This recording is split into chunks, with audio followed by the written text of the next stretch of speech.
Hello friends, कैसे हो आप लोग।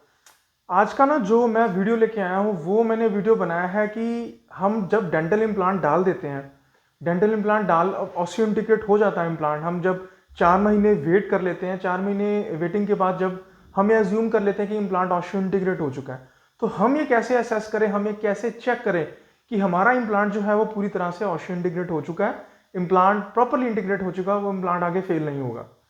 तो उसका तरीका होता है कि जब हम इम्प्लांट डाल देते हैं, डालने के बाद हम इमीडिएट डालें या कन्वेंशनल डालें, डालने के बाद हम जब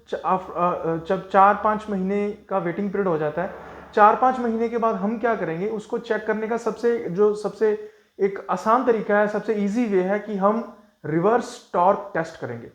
रिवर्स टॉर्क टेस्ट का मतलब होता है कि जिस डायरेक्शन में हमने इम्प्लांट को टॉर्क दी होती है, हम टॉर्क रेंच लेके हम उसी ऑस्टियो इंटीग्रेट हुए इम्प्लांट के ऊपर रिवर्स डायरेक्शन में टॉर्क लगाते हैं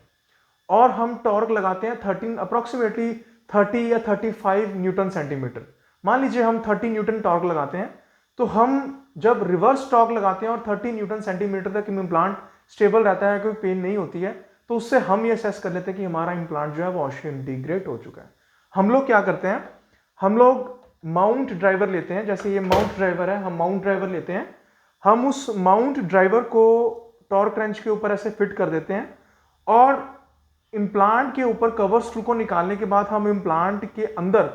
माउंट ड्राइवर को लगा के हम इम्प्लांट को उल्टा डायरेक्शन में घुमाने की कोशिश करते हैं। और हम जब घुमाने की कोशिश करते हैं और जब हम देख लेते हैं कि 30 न्यूटन सेंटीमीटर तक की टॉर्क आने के बाद भी इम्प्लांट हमारा स्टेबल है, तो हम ये असेस कर लेते हैं, हम ये जज कर लेते हैं कि हमारा इम्प्लांट ऑस्टियो इंटीग्रेट हो चुका है। ये होता है रिवर्स टॉर्क टेस्ट। इसके अलावा और भी कुछ एक मेथड्स हैं जो लेटेस्ट जो आए हैं मार्केट में, जैसे एक आरएफए डिवाइस आया है, radio resonance frequency analyser. RFA device जो है वो हमें न्यूमेरिकल वैल्यूज दिखा देता है डिस्प्ले यूनिट पे कि जितनी ज्यादा न्यूमेरिकल वैल्यू होगी उतना ज्यादा हमारा इम्प्लांट स्टेबल होगा, उतना ज्यादा इसके मायने है कि इम्प्लांट ऑस्टियो इंटीग्रेट हो चुका है। इसके अलावा कुछ रेडियोग्राफिक मेथड्स होते थे कि हम जब इम्प्लांट ऑस्टियो इंटीग्रेट हो चुका है, जब हम लोड करने लगे हैं, हम पेरियोपाइकल रेडियोग्राफ करते हैं या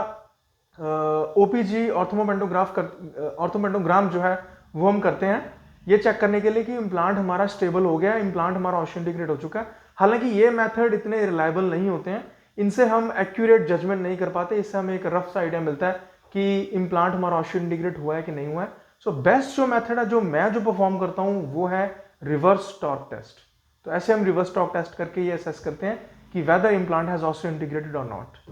थैंक यू।